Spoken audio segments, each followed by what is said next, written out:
I know. The motto of this season is supposed to be practicing patience. And for the most part, yes, I absolutely agree with that. Except for these things.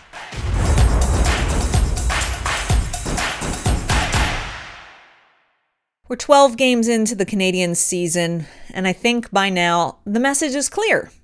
There's going to be good games. There's going to be bad games. There's going to be thrilling games. There's going to be boring games. There's going to be infuriating games. There's going to be excruciating games. I think games for the Montreal Canadiens are just going to be all over the map this season, and all of us are just kind of here along for the ride for whatever happens. And for the most part, that's okay. Take it as it comes. What's happening this season in terms of development is going to be very good for the long-term version of the Montreal Canadiens. But I do believe there are some decisions that need to be made right now instead of waiting on them. And so today, I'm going to give you 3 things that I think need to be addressed for the Montreal Canadiens as soon as possible. Let's start with a big one. What are you going to do with Cayden Primeau? I even had a whole video about this a couple of weeks ago. Did you see this video? If you didn't, click the link. Check it out. I talked in depth about what is going on with Cayden Primeau after he had his first start of the season. Oh, wait. That's his only start of the season. You've got Cayden Primeau sitting around. He's played 1 game this season, keeping 3 goaltenders on the roster. We've heard Kent Hughes, Jeff Gorton, even Marty St. Louis say this isn't supposed to be a permanent thing. It's not an ideal situation in the NHL. And we see Cayden Primeau is just sitting back in the press box watching games. Jake Allen seems to have put his stamp on being the starting goaltender for the Montreal Canadiens. Absolutely. He has performed exceptionally well. He even earned October's Molson Cup honors for the last month. So it's pretty apparent Jake Allen is the starter for the Canadiens this year. Sam Montembeault right now is going to have to be happy being the backup. But where does that leave Cayden Primeau? What are you going to do with him? Are you going to trade him? Are there one or more teams who have interest in Cayden Primeau, who could use him in some capacity? And if so, let's see if those trade talks can get moved along a bit. Or is it at a stage where you try to sneak him through waivers, and even if he gets claimed on waivers, you kind of have to take it on the chin? It's not doing much for the organization having him sitting in the press box. It's certainly not doing much for the player. He's getting, frankly, rustier and rustier the longer that he sits. Practice is only so good, and we know from speaking with former Canadiens goaltenders who had to kind of have 3 goaltenders sharing nets for practice, that means there is always an odd guy out who doesn't have a net and who isn't getting regular practice reps either. And so all of that turns into just that first question. What are you going to do with Cayden Primeau? Hopefully a decision gets made soon. Did we all enjoy last Saturday's feel-good moment? Uri Slafkovsky getting his shot on the top line with Cole Caufield and Nick Suzuki. And then on top of that, finally potting his first goal of the season and getting that weight off of his shoulders. It was a feel-good moment. It really was. The smiles for Uri Slafkovsky. Everybody loves to see when Slav is feeling good and having a good time. But now a decision needs to be made. What is his development path going to be in the immediate future? I think there needs to be a decision on what that structure is going to look like, and a decision on whether or not he's going to stay in the NHL or if he should spend a little bit of time in Laval. Again, this is a topic I covered a month ago. In fact, I went in depth on this in training camp prior to the beginning of the season. Check this video out right here. I talked about in depth as to why I believe Slafkovsky, this was before the season even begins, why I thought he should spend a little bit of time in Laval and how you could go about doing it so as not to make him feel like he's being demoted or punished. I really invite you to click that link, go check out that video if you haven't seen it already, because Quite frankly, yes, it was a feel-good moment on Saturday night, but one goal does not clear the slate. One goal does not mean that everything is hunky-dory now. And just because he played decently that night and got a goal, which I should mention was a power play goal. It wasn't while he was playing on the top line with Suzuki and Caufield. But okay, he got the confidence boost from that. But what's the strategy going forward? Is it just going to be hope to boost his confidence when we can, and when his confidence gets boosted, he's going to play decently? I mean, I don't know that that's really a strategy or philosophy to move forward with.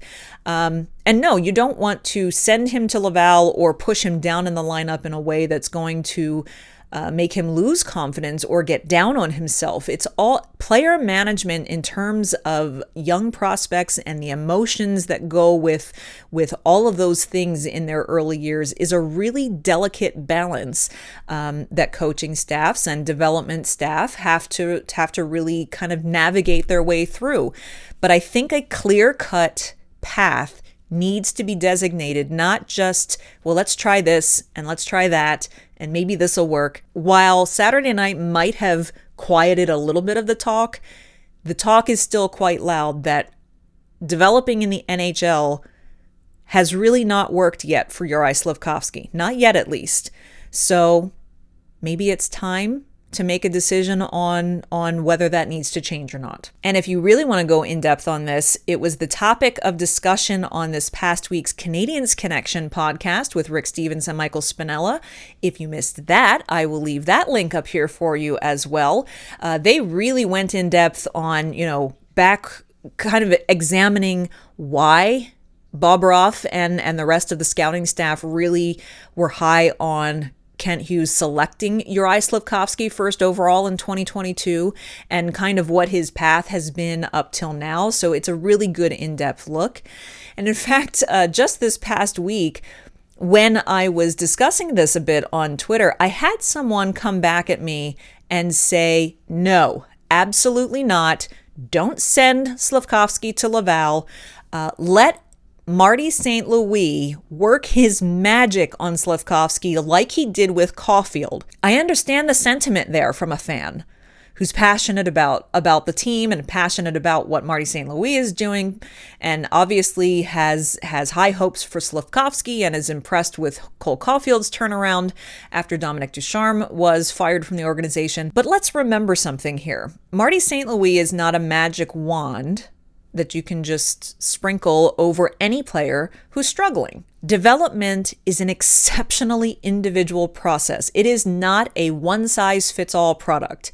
What works for one prospect for development may actually be horrible for a different prospect. It may be detrimental. It may not be something they respond to. So I don't think it's very fair to, first of all, compare St. Louis' work with Caufield with his work with Slafkovsky.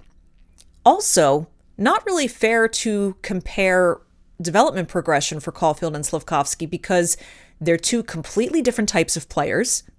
Cole Caufield spent 2 years playing NCAA hockey before he went pro.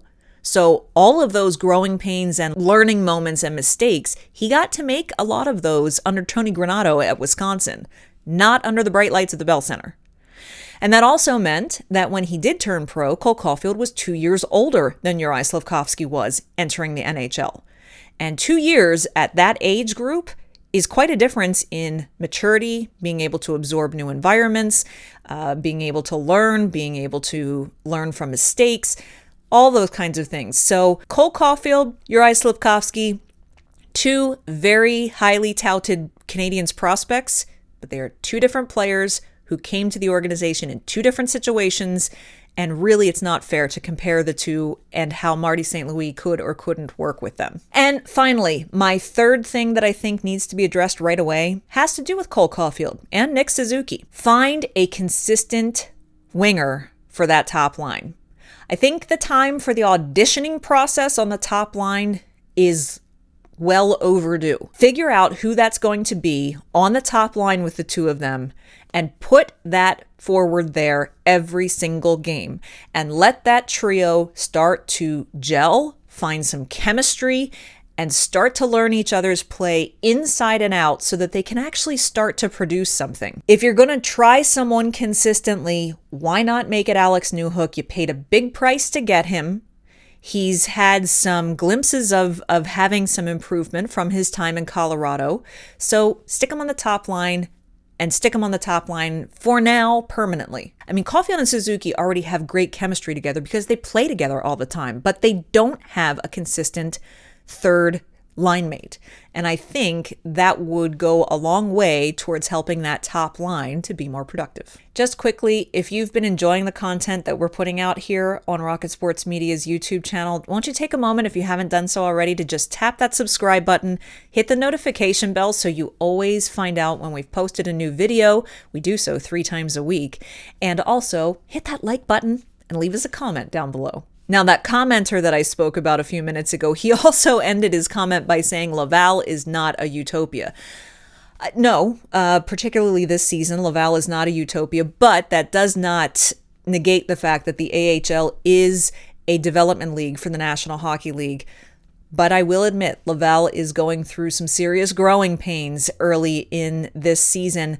And I spoke about that pretty much in depth on the latest episode of the Rocket Hockey Report, which came out on Tuesday. If you missed that, well, go ahead and click this video, watch that, and I will see you back here again next week. Thank you for watching.